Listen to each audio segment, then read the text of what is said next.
welcome back into the GSMC Sports Podcast. We're now going to be moving on to talking about the Boston Celtics being able to close out in the fourth quarter to take down the Cleveland Cavaliers. This was a game where no Donovan Mitchell for the Cavs. It was announced just a couple of hours before the game, and it did sort of feel like a letdown spot for the Celtics to be able to sort of overlook the team. As much as the Celtics are a great team, we have seen in the past them overlook their opponents, and credit to them, they played really hard, but the Cavaliers shot incredible from the field in this game as well, which was a massive part as to why they were able to hang around in this one.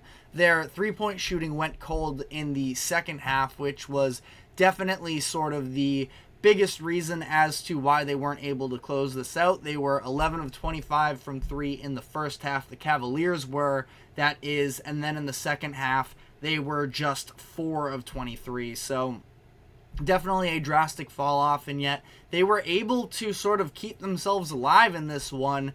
And you have to give credit to Darius Garland, who has really been struggling with inefficiency in this series, and really in the playoffs as a whole from late in that Orlando series as well.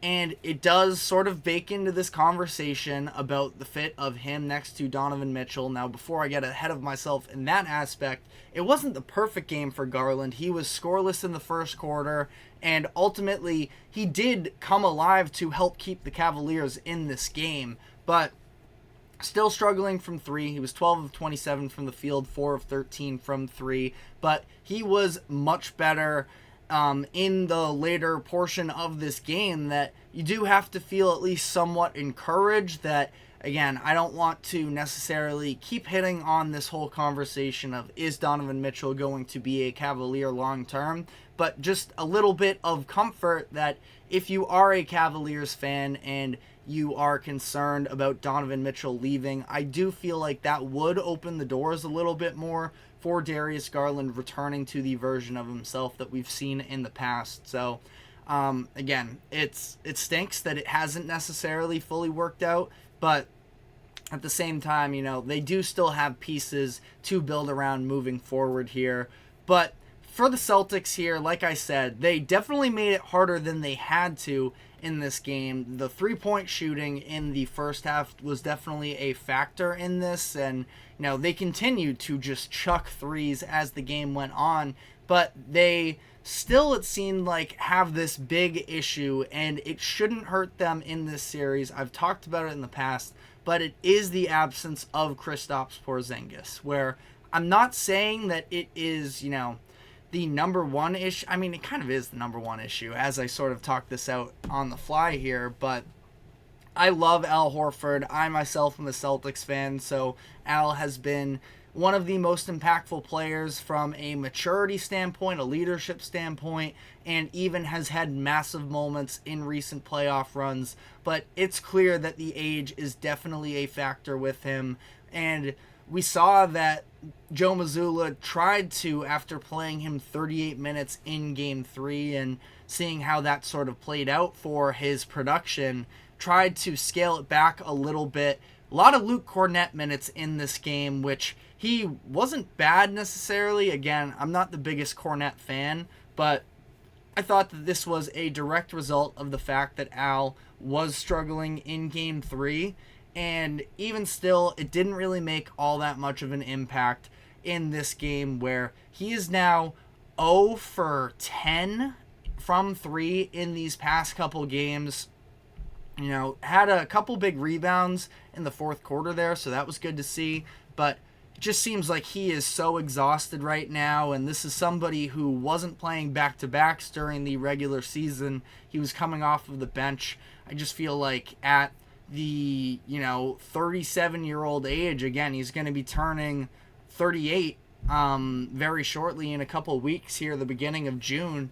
It's a lot to ask him running around as much as he is, and the Cavaliers know this. They are absolutely trying to take advantage of him on the perimeter, time after time getting switched on to. Draymond Green was on the TNT halftime report, And he made a comment about the fact that, Al Horford is the one you get switched on to. And, that sort of rubbed me the wrong way. I don't think that Al has always been, the same version as he is at 38 years old right now. But Draymond did say that Steph Curry talked about the fact, bring me Al Horford so I can go to work on him. And it does seem like right now he's struggling on the perimeter. And the fact that Draymond was in the studio to sort of highlight that as well did at least, resonate with me to some degree.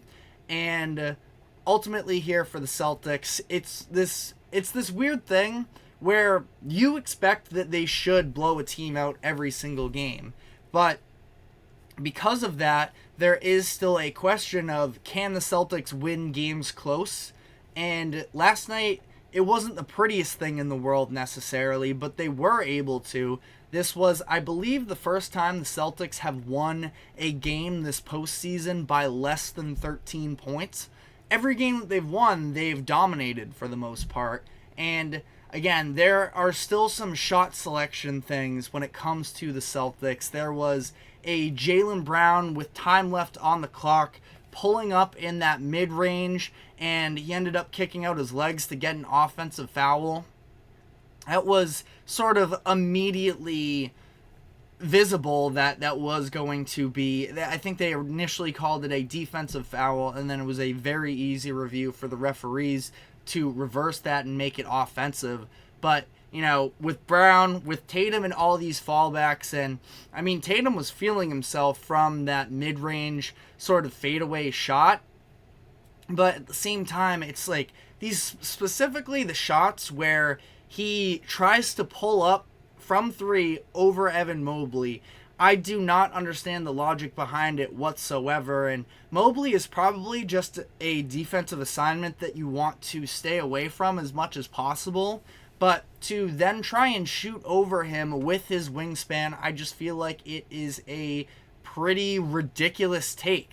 And, ultimately, I think that it was at least good to see that the Celtics were able to play the defense they needed to late in this game to, make sure they close it out. I mean, it looked like at one point early in that fourth quarter they had built up a 15-point lead that they were just going to pull away. The Cavs kept it interesting in large part because of Darius Garland's scoring, but they end up winning a closer game, 7-point win for them in the end.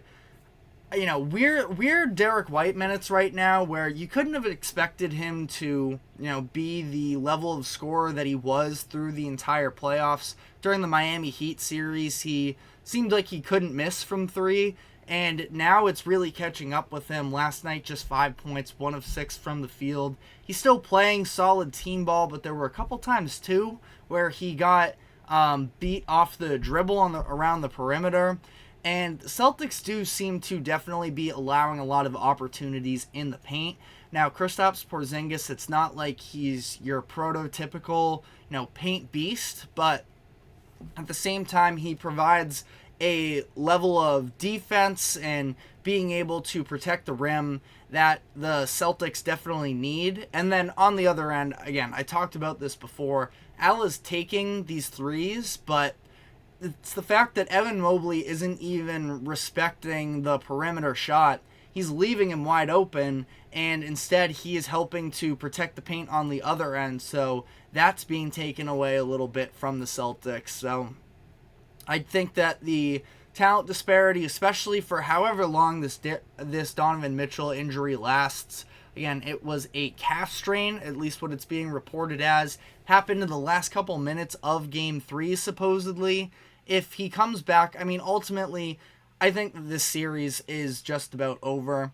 Cavs can keep it close and competitive, and, the Celtics haven't been a very good home team during the past few playoff runs, but ultimately, I think that this Porzingis piece is only going to continue to be a bigger factor as the playoffs move on. So that's definitely something that we're going to be looking into. He was at least on the court yesterday going through some workouts, so it seems like he's getting closer to being able to return. But as of right now, at least, Celtics have taken care of business when they've needed to, and we sort of poke holes in them because we know that they are the odds-on favorite to win the finals, and they have been in this type of a spot for a handful of years now. So that's the reason why, it's sort of the default to be a little bit more critical of the Celtics, because we've seen this routine before. But I did think that this was a solid win for the Celtics to pick up. Again, this was such a classic letdown spot for this specific Celtics core, and they were able to come away with the win. But let me know what your thoughts were in the comment section. We're going to be taking our next break here, and when we come back on the other end, we are going to be diving into the NBA lottery and the Atlanta Hawks coming from the play-in tournament to the number 1 overall spot. So we are going to be diving into that. Stick with us, and we will be right back after this short break.